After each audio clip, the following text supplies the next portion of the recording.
ኢራን ከተኩስ አቁም ስምምነቱ ልወጣ እችላለሁ ስለማለቷ፣ የሰላም ንግግሩን ለማድረግ ከፍተኛ ባለስልጣናት ወደ ፓኪስታን ስለመጓዛቸው፣ አሜሪካ ማሸነፏን ፕሬዝዳንት ትራምፕ ስለማወጃቸው፣ የተኩስ አቁም ስምምነቱ ሊባኖስን አያካትትም ስለመባሉ፣ ፕሬዝዳንት ጉሌህ የሚካሄደውን ምርጫ እንደሚያሸንፉ ይጠበቃል ስለመባሉ፣ ቦስተን የኢትዮጵያውያኑን የመባረር ውሳኔ ስለማገዷ፣ ባንኩ የዲጂታል ንግድ ልውውጡ በትሪሊየን የሚቆጠር ብር እንደተላለፈበት ስለማስታወቁ፣ እነኚህና ሌሎችም ዜናዎችን ከብርሃን ቲቪ ትሰማላችሁ። ሰላም ጤና ይስጥልን ተመልካቾችና አድማጮቻችን። የብርሃን ቲቪ ዕለት ዜናዎችና ዝግጅቶች በፍጥነት እንዲደርሷችሁ ገጻችንን ሰብስክራይብ፣ ላይክ፣ ሼር፣ ኮሜንት እንድታደርጉ እንዲሁም የማንቂያ ደወሉን እንድታበሩ በአክብሮት እንጋብዛለን። ኢራን ከተኩስ አቁም ስምምነቱ ልወጣ እችላለሁ ስትል አስጠንቅቃለች። እስራኤል ሊባኖስ ውስጥ የምትፈጽመው የአየር ጥቃትን የምትቀጥል ከሆነ ከተፈጸመው የ2 ሳምንት የተኩስ አቁም ስምምነት ልትወጣ እንደምትችል ኢራን አስጠንቅቃለች። እስራኤል የኢራን አጋር የሆነው ሂዝቦላህ ታጣቂ በመቶዎች የሚቆጠሩ ይዞታዎች ላይ ጥቃትና ድብደባ መፈጸሟ ነው የተነገረው። ይህ በእንዲህ እንዳለ ምንም እንኳ የተኩስ አቁም ስምምነት ቢደረግም ካታር በኢራን የሚሳኤልና የሰው አልባ ድሮን አዲስ ድብደባ እንደተፈጸመባት ገልጣለች። ከዚሁ ጋር በተያያዘ የኢራን የውጭ ጉዳይ ሚኒስትር አባስ አራግቺ አሜሪካ ከኢራን ጋር ዘላቂ የተኩስ አቁም እንዲኖር ከፈለገች ግልጽ ምርጫ ማድረግ አለባት ብለዋል።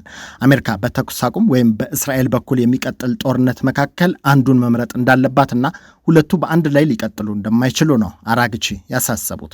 አሁን ከአሜሪካ ሜዳ ላይ ናት ኳሷ ያለችው ያሉት ሚኒስትሩ ዓለም አቀፉ ማህበረሰብ አሜሪካ የገባችውን ቃል ትፈጽም እንደሆነ በትኩረት እየተከታተለ መሆኑን ካወሱ በኋላ ቀጥለውም በሊባኖስ እየደረሰ ያለው ግድያ የዓለም ሕዝብ እያየው መሆኑን በመጥቀስ አሜሪካ ለሰላም ቁርጠኛ እንድትሆን አሳስበዋል። በሌላ በኩል አሜሪካ ከኢራን ጋር ለምታደርገው የሰላም ንግግር ከፍተኛ ልዑኳን ወደ ፓኪስታን ልትልክ መሆኑ ተሰምቷል። የአሜሪካው ፕሬዝዳንት ዶናልድ ትራምፕ አስተዳደር ከኢራን ጋር የተደረሰው የ2 ሳምንታት የተኩስ አቁም ስምምነትን ተከትሎ ለቀጥታ የሰላም ንግግር ከፍተኛ የመንግስት ባለስልጣናቱን ወደ ፓኪስታን ዋና ከተማ ኢስላማባድ እንደሚልክ ዋይት ሃውስ አስታውቋል። በምክትል ፕሬዝዳንት ጄዲ ቫንስ የሚመራው የተባለው ቡድን የፕሬዝዳንቱ አማካሪ የሆኑት ጃሬድ ኩሽነርና ስቲቭ ዊትኮፍን ያካተተ እንደሆነ ተሰምቷል።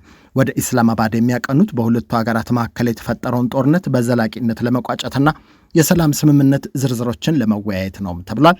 የመጀመሪያው ዙር ውይይት በመጪው ቅዳሜ ጠዋት እንደሚጀመር የነጩ ቤተ መንግስት ቃል አቀባይ ካሮሊን ሌቪት ገልጸዋል። ምክትል ፕሬዝዳንት ጄዲ ቫንስ በአሁኑ ወቅት በሁንጋሪ ጉብኝት ላይ የሚገኙ እንደሆነ የተነገረ ሲሆን በቀጥታ ወደ ፓኪስታን በመጓዝ የንግግር ቡድኑን እንደሚመሩም ይጠበቃል ተብሏል። ፓኪስታን በሁለቱ ሀገራት መካከል የንግግር መድረክ በማመቻቸትና በማሸማገል ቁልፍ ሚና እየተጫወተች እንደምትገኝ ሲዘገብ ቆይቷል። ከዚሁ ጉዳይ ሳንወጣ አሜሪካ ማሸነፏ ጥያቄ ውስጥ እንደማይገባ ፕሬዝዳንት ትራምፕ ተናግረዋል። ፕሬዝዳንት ዶናልድ ትራምፕ አሜሪካ ከኢራን ጋር በ2 ሳምንታት የተኩስ አቁም ስምምነት ከተደረሰ በኋላ ጠቅላላና የተሟላ ድል የአሜሪካ መሆኑ ምንም ጥርጥር የለውም ሲሉ መናገራቸውን የተሰማው የስምምነቱ መፈረም ይፋ ከተደረገ በኋላ ለአዣንስ ፍራንስ ፕሬስ በሰጡት ቃለ ምልልስ የኢራን የበለጸገ ዩራኒየም በስምምነቱ ፍጹም እንክብካቤ ይደረግለታል ሲሉም ተደምጠዋል። በቁጥጥር ስር ይውላል ለማለት ፕሬዝዳንት ትራምፕ በዩራኒየም ላይ ስለሚሆነው ነገር ምንም አይነት ዝርዝር መረጃ ሳይሰጡ እልባት እንዳልተደረሰበት መጠቆማቸውን የተነገረው ስምምነቱ ከተደረሰ በኋላ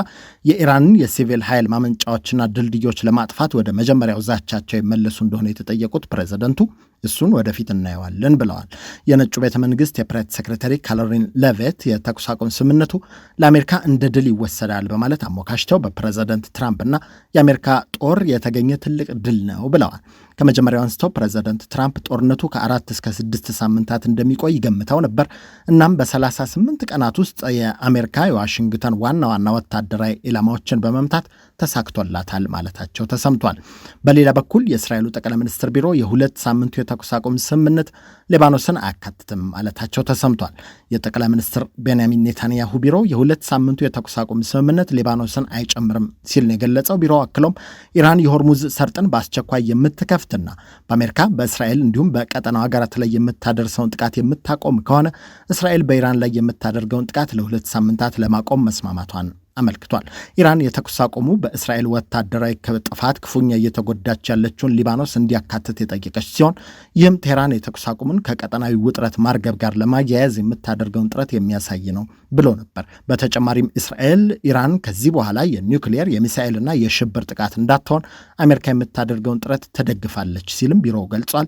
ይሁን እንጂ እንደ እስራኤል ሳይሆን ኢራን በአሁኑ ወቅት የኒውክሌር መሳሪያ ባለቤት እንዳልሆነች ይታወቃል ተብሏል። ፕሬዚደንት ጊሌህ የሚካሄደውን ፕሬዝደንታዊ ምርጫ እንደሚያሸንፉ ተገምቷል። የጅቡቲው ፕሬዝደንት ኢስማኤል ኦማር ጊሌህ አርብ የሚካሄደውን ፕሬዝደንታዊ ምርጫ እንደሚያሸንፉ እየተጠበቀ ነው። ፕሬዝደንቱ በዘንድሮ ምርጫ ሊወዳደሩ የቻሉት ባለፈው ጥቅምት ወር የጅቡቲ ምክር ቤት በአገሪቱ ሕገ መንግስት ለፕሬዝደንትነት የሚወዳደሩ እጩዎች ላይ የተጣለው የዕድሜ ገደብ እንዲነሳ የቀረበ የውሳኔ ሀሳብን ማጽደቁን ተከትለው ነው። ውሳኔው ባለፉት 27 ዓመታት በስልጣን ላይ የቆዩትን ፕሬዝደንት ጉሌህን በመጪው ምርጫ ለስድስተኛ የስልጣን ዘመን በድጋሚ እንዲወዳደሩ መንገድ ከፍቶላቸዋል። የጅቡቲ ሕገ መንግስት ዕድሜው ከ75 በላይ የሆነው ግለሰብ ለፕሬዝደንትነት መወዳደር እንደማይችል ደንግጎ የነበረ ቢሆንም የ78 ዓመቱ ጉሌህ የሚፎካከሩት የገዢው ፓርቲ የቀድሞ አባልና በምህጻሩ ሲዲዩ የሚባለው ፓርቲ መሪ ሞሐመድ ፋራህ ሳሚታር መሆናቸው ተነግሯል። ጉሌህ በተሻሻለው ሕግ መሰረት ዕድሜያቸው ቢያልፍም ለውድድር እንደቀረቡ ነው የተነገረው። በዘንድሮ ምርጫ ከ256 ሺህ በላይ ጅቡቲያውያን ለእነዚህ ሁለት እጩዎች ድምፅ መስጠት ይችላሉ። እንደ የአፍሪቃ ቀንድ ምሁሩ ሶኒያ ሌጉሬሌ ከሆነ ምርጫው ደንቡን ለማሟላት የሚደረግ እንጂ ለፕሬዝደንቱ ስልጣን ለማጣት የሚያሰጋ አይደለም። ፕሬዝደንት ጉሌህ የቀድሞ የፈረንሳይ ቅኝ ግዛት የነበረችውን ጅቡቲ ወደ ዓለም አቀፍ ወታደራዊና ባህር ኃይል ማዕከል የቀየሩ መሪ እንደሆኑ እንደሚነገርላቸው ይነገራል። በሀገሪቱ የአሜሪካ፣ ፈረንሳይና ቻይና ወታደራዊ የጦር ሰፈሮች ይገኛሉ። ጅቡቲ በአፍሪቃ ብቸኛዋ ቋሚ የአሜሪካ ወታደራዊ ጦር ሰፈር መገኛ ስትሆን 4000 የሚጠጉ ወታደሮች በአህጉሪቱ በተለይም በሶማሊያ የጸረ ሽብርተኝነት ዘመቻዎችን ለማገዝ እንደሚገኙ አዣንስ ፍራንስ ፕሬስ ዘግቧል።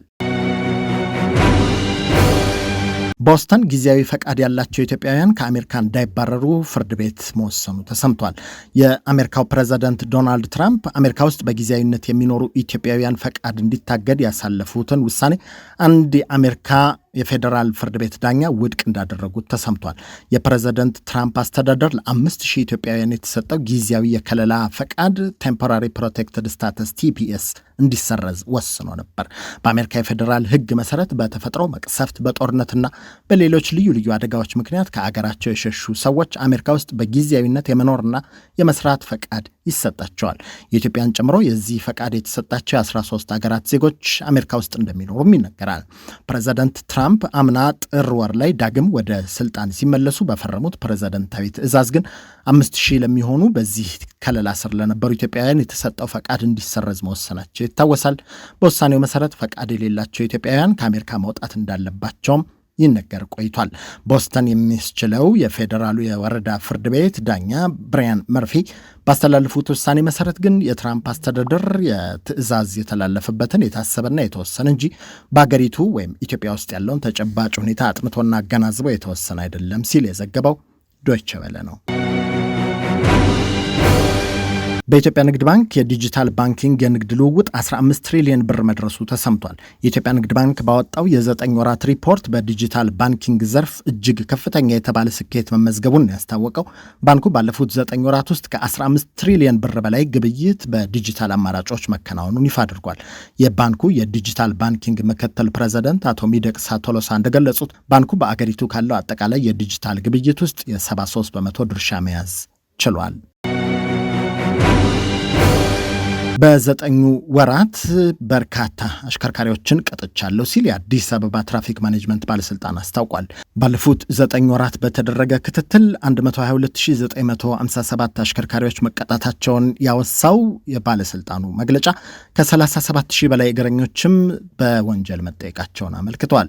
ከፍጥነት ወሰን በላይ ሲያሽከረክሩ የተገኙ 80892 አሽከርካሪዎች፣ ከተፈቀደው የአልኮል መጠን በላይ ጠጥተው የተገኙ 1653 አሽከርካሪዎች፣ የደህንነት ቀበቶ ያላደረጉ 3066 አሽከርካሪዎች፣ የጭንቅላት መከላከያ ቆብ ያላሰሩ 585 የሞተር ብስክሌት አሽከርካሪዎች፣ 7026 አሽከርካሪዎች ስልክ እያነጋገሩ እንዲሁም የትራፊክ መብራቶች፣ አደባባዮችና መስቀለኛ መንገዶች ላይ ምጽዋት የሰጡና ግብይት የፈጸሙ 4500 ግለሰቦች በ110 ለህዝብ ትራንስፖርት ብቻ መቆሚያ ስፍራ ላይ እንዳይቆሙ በተደረገ ቁጥጥር 25235 ደንብ ተላላፊዎች መቀጣታቸው ተነግሯል። እንዲሁም 21202 እግረኞች በገንዘብ ሲቀጡ 16651 እግረኞች ደግሞ ማህበራዊ አገልግሎት እንዲሰጡና በድምሩ 37850 እግረኞች በመጠየቃቸውን የትራፊክ ማኔጅመንት ጽሕፈት ቤቱ መግለጫ አመልክቷል።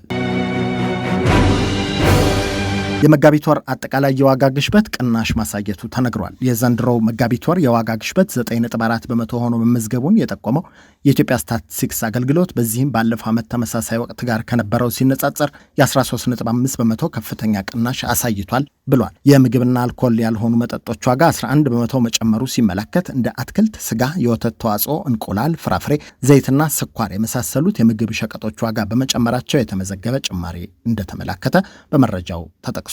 ምግብ ነክ ያልሆኑ የዋጋ ግሽበት 7 በመቶ ሲደርስ በተጨማሪም ትራንስፖርት 13 በመቶ፣ ልብስና ጫማ 11.3 በመቶ፣ አልኮል መጠጦችና ትንባሆ 7.6 በመቶ፣ ኮሚኒኬሽን 8.6 በመቶ፣ የቤት ዕቃ 8.2 በመቶ፣ ምግብ ቤቶችና ሆቴሎች 10.5 በመቶ እንዲሁም ሌሎች ዕቃዎችና አገልግሎቶች 15 በመቶ ሆነው መመዝገባቸውም ተጠቅሷል።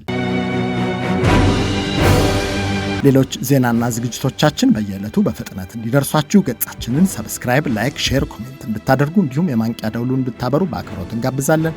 ከብርሃን ቲቪ የዛሬ ዜናዎቻችን እንደዚህ ነበሩ። ጤና ይስጥልን።